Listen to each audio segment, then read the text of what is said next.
Hi കൂട്ടുകാരെ, എല്ലാവർക്കും കഥക്കൂട്ട് ടേൽസിലേക്ക് സ്വാഗതം. കുട്ടികളെല്ലാവരും നല്ലവരാണ്. എങ്കിലും ചില സ്വഭാവങ്ങളൊക്കെ നമ്മളെ ദേഷ്യം പിടിപ്പിക്കാറുണ്ടല്ലേ. നമുക്കിന്നൊരു കൊച്ചു പെൺകുട്ടിയുടെ കഥ കേൾക്കാം.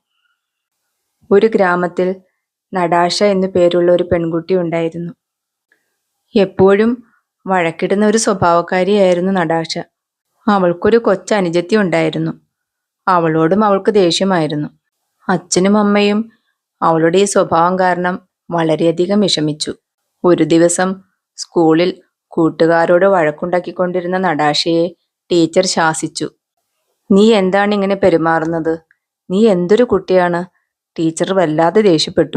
അങ്ങനെയിരിക്കെ ഒരു ദിവസം അവരുടെ അമ്മൂമ്മ അവരുടെ വീട്ടിലെത്തി. അവരുടെ കയ്യിൽ ഒരു കൂട മുന്തിരി ഉണ്ടായിരുന്നു.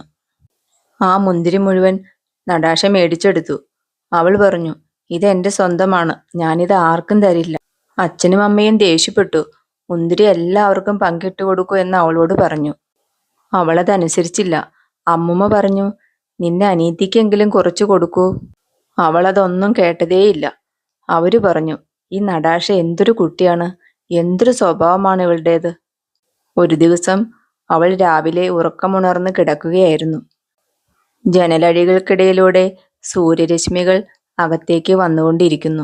കുറച്ചപ്പുറത്തായി അവളുടെ അനിയത്തി നല്ല ഉറക്കമാണ്. അവൾ നോക്കുമ്പോൾ സൂര്യരശ്മികൾ അവളുടെ അനിയത്തിയുടെ മേൽ വന്നു പതിക്കുന്നു. നടാഷയ്ക്ക് അത് ഒട്ടും ഇഷ്ടപ്പെട്ടില്ല. അവൾ ഓർത്തു, "ഈ സൂര്യൻ എന്തിനാണ് എൻ്റെ അനിയത്തിയുടെ അടുത്തേക്ക് പോകുന്നത്? സൂര്യൻ എൻ്റെ മാത്രമാണ്, എൻ്റെ സ്വന്തമാണ്." ഒരു ദിവസം വൈകുന്നേരം അവളുടെ കൂട്ടുകാരികളും അനിയത്തിയും എല്ലാവരും നല്ല കളിയിലായിരുന്നു. നടാഷയെ അവർ കളിക്കുവാൻ വിളിച്ചു. അവൾ ചെന്നില്ല. അവൾ അവർ കളിക്കുന്നത് നോക്കി അവിടെ ഇരുന്നു. അപ്പോഴാണ് അവൾ സൂര്യനെ ശ്രദ്ധിച്ചത്. വളരെ മനോഹരമായി തിളങ്ങി നിൽക്കുന്ന സൂര്യൻ. അവൾ കൂട്ടുകാരികളെയും അനിയത്തിയെയും നോക്കി. അവരെല്ലാവരും കളിയിൽ മുഴുകിയിരിക്കുകയാണ്. അവൾ ചുറ്റും നോക്കി. ആരുമില്ല. അവൾ സൂര്യനെ നോക്കി. അവൾ വിചാരിച്ചു, ഇതാണ് പറ്റിയ സമയം, സൂര്യനെ സ്വന്തമായിട്ട് പിടിച്ചെടുക്കണം. അവൾ ആരുടെയും ശ്രദ്ധയിൽപ്പെടാതെ പുറത്തേക്കിറങ്ങി. അവൾ സൂര്യനെ മാത്രം നോക്കി. സൂര്യനെ നോക്കിക്കൊണ്ട് അവൾ ഓടിക്കൊണ്ടിരുന്നു. അവൾ എല്ലാം മറന്നു. വീടിനെ മറന്നു, അച്ഛനും അമ്മയെയും മറന്നു, കൊച്ചനുജത്തിയെ മറന്നു. സൂര്യനെ മാത്രം നോക്കി അവൾ പിന്നെയും ഓടിക്കൊണ്ടിരുന്നു.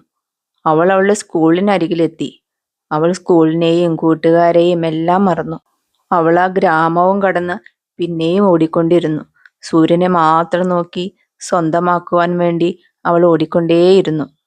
ഓടി ഓടി നടാഷ ഓടിക്കയറിയത് ഒരു കാടിനകത്തേക്കായിരുന്നു. അവിടെ ചെന്നപ്പോൾ സൂര്യനെ കാണുവാനില്ല. അപ്പോഴേക്കും സൂര്യൻ അസ്തമിച്ചു കഴിഞ്ഞിരുന്നു.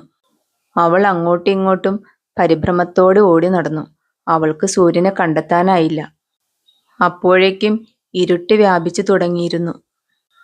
കാട്ടിനകത്തു നിന്ന് എന്തൊക്കെയോ ഒച്ചകൾ കേൾക്കുന്നു. അവൾ പേടിച്ചു വിറച്ചു. അവൾ അച്ഛനെയും അമ്മയെയും വിളിച്ചു കരഞ്ഞു. അവൾ അവളുടെ അനിയത്തിയെയും കൂട്ടുകാരെയും കുറിച്ച് ഓർത്തു.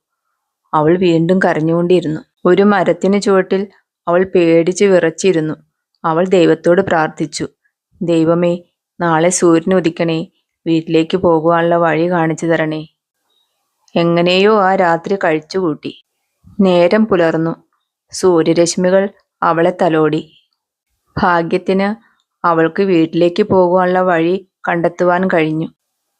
നടാഷ വീട്ടിലേക്ക് ഓടി. ഓടി ഓടി അവൾ വീട്ടിലെത്തിച്ചേർന്നു. എല്ലാവരും അവളെ കാണാതെ വിഷമിച്ചിരിക്കുകയായിരുന്നു. അവളുടെ അമ്മൂമ്മയും അവിടെ എത്തിയിരുന്നു. അവൾ ഓടി വന്ന് അച്ഛനെയും അമ്മയെയും കെട്ടിപ്പിടിച്ചു. അവർ ചോദിച്ചു, "നിനക്ക് എന്താണ് പറ്റിയത്? നീ ഇതെവിടെയായിരുന്നു?" അവൾ പൊട്ടിക്കരഞ്ഞു. അവൾ പറഞ്ഞു, "ഞാനിനി ഇങ്ങനെ ഒന്നും ചെയ്യില്ല." അവൾ ഓടിച്ചെന്ന് അവളുടെ അനിയത്തിയെ കെട്ടിപ്പിടിച്ച് ഉമ്മ കൊടുത്തു. നടാഷ അവളുടെ കൂട്ടുകാർക്കരികിലേക്ക് ഓടി. അവരെ ചേർത്ത് നിർത്തി. എല്ലാവരും അത്ഭുതത്തോടെ നടാഷയെ നോക്കി. ഇവൾക്ക് എന്തൊരു മാറ്റമാണ്. നടാഷ സൂര്യനെ നോക്കി. സൂര്യൻ തന്നെ നോക്കി ചിരിക്കുന്നതായി അവൾക്ക് തോന്നി. അവൾ പൊട്ടിച്ചിരിച്ചു. അവൾ അകത്തേക്ക് ഓടി. അവളുടെ കയ്യിലുണ്ടായിരുന്ന മിഠായി എല്ലാം എടുത്തുകൊണ്ടുവന്ന് എല്ലാവർക്കും പങ്കിട്ട് കൊടുത്തു. നടാശ ഇപ്പോൾ പഴയതുപോലെയേ അല്ല. അവൾ ആരോടും ദേഷ്യപ്പെടാറില്ല. എല്ലാവരോടും വളരെ സ്നേഹത്തോടെ പെരുമാറുന്നു. എന്ത് കിട്ടിയാലും അവൾ അനിയത്തിക്കും അച്ഛനും അമ്മയ്ക്കും കൂട്ടുകാർക്കും എല്ലാം പങ്കിട്ട് കൊടുക്കും. ഇപ്പോൾ എല്ലാ അമ്മമാരും പറയുന്നത് ഇതാണ്: ആ നടാശയെ കണ്ടുപഠിക്കൂ, അവൾ എന്ത് നല്ല കുട്ടിയാണ്. കൂട്ടുകാരെ, നിങ്ങൾക്ക് ഈ കഥ ഇഷ്ടമായോ? ഇഷ്ടമായെങ്കിൽ നിങ്ങൾ കുട്ടികൾക്ക് ഇതെല്ലാം പറഞ്ഞു കൊടുക്കുകയോ കേൾപ്പിച്ചു കൊടുക്കുകയോ ചെയ്യണം കേട്ടോ. ഇനി അടുത്ത കഥയുമായി വരുന്നത് വരെ ബൈ.